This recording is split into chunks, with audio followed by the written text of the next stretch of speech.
A teoria do caos foi desenvolvida em 1963 por Edward Lorenz.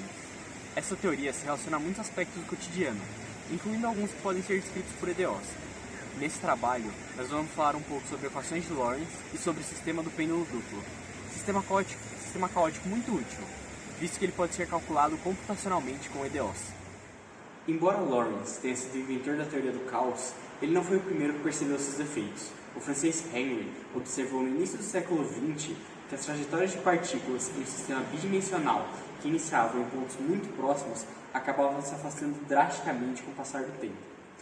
A sensibilidade de condições iniciais se popularizou como efeito borboleta, que diz respeito ao formato do atrator de Lorenz, que está mostrado aqui.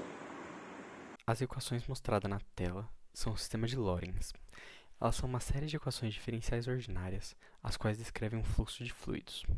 As equações levam em consideração a profundidade, a diferença de temperatura, a gravidade, a flutuabilidade, a difusão térmica e, finalmente, a viscosidade cinética do material.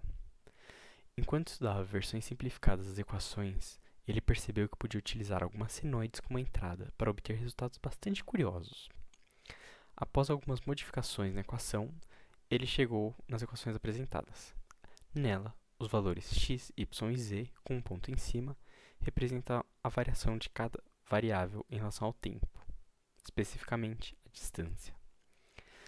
As equações apresentadas foram muito importantes para o desenvolvimento da teoria do caos. Ao plotá-las, com a ajuda de computadores, Lorenz percebeu que o sistema parecia girar um número aleatório de vezes em um ponto, mudar para outro centro, girar uma quantidade aleatória de vezes, novamente, e voltar a rotacionar no ponto original, reiniciando o processo. A aparência desse plot foi o que deu o nome ao efeito borboleta e tornou-se uma das imagens mais conhecidas para representar a teoria do caos. Um exemplo bastante interessante de sistema caótico é o pêndulo duplo. Ele se caracteriza por dois pêndulos simples acoplados. A base de um está fixa e a base de outro é ligada à massa do inicial.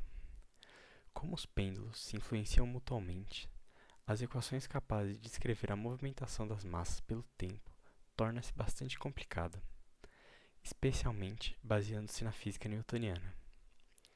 Uma forma de simplificar o sistema é utilizando as equações de Euler-Lagrange, a qual utiliza os ângulos entre os pêndulos e o eixo y, assim como as energias potencial e cinética do sistema em um dado instante.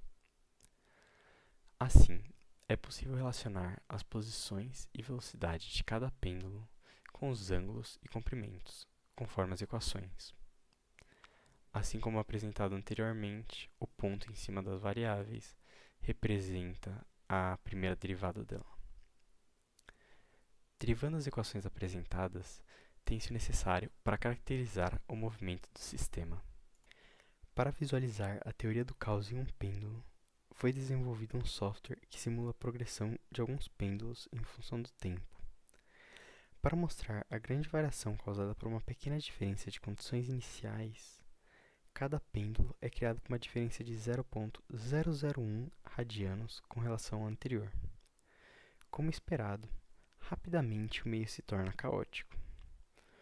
O software roda em loop, criando imagens as quais mostram o sistema inteiro em intervalos de tempo definidos pelo usuário e salvando-as em uma pasta.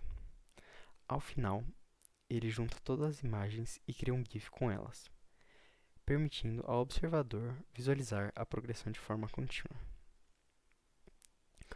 O código foi desenvolvido com base em um tutorial encontrado na internet para um pêndulo duplo.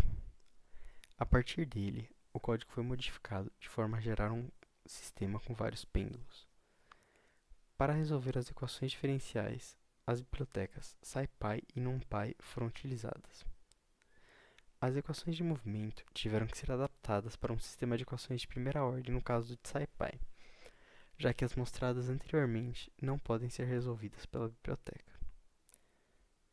Para a criação das imagens, foi utilizada a biblioteca Matplotlib, e para a elaboração dos GIFs, as bibliotecas Glob e Pil foram as escolhidas. Para finalizar, os estudos de Lorenz sobre o clima tiveram impactos extremamente significativos em diversas áreas da ciência. sendo que um dos sistemas caóticos mais conhecidos é o do pêndulo duplo, que a gente explorou nesse trabalho. Analisando as equações do pêndulo duplo, assim como as aproximações utilizadas para o seu cálculo, é possível entender diversas formas de manipulação de sistemas GDOs, assim como seus possíveis usos práticos na vida real. A compreensão da teoria do caos, feita pelo sistema tangível, o qual pode ser facilmente montado por qualquer um, também é muito importante, pois ele permite que qualquer pessoa possa simular e analisar o sistema em seu computador ou na vida real, conforme preferir.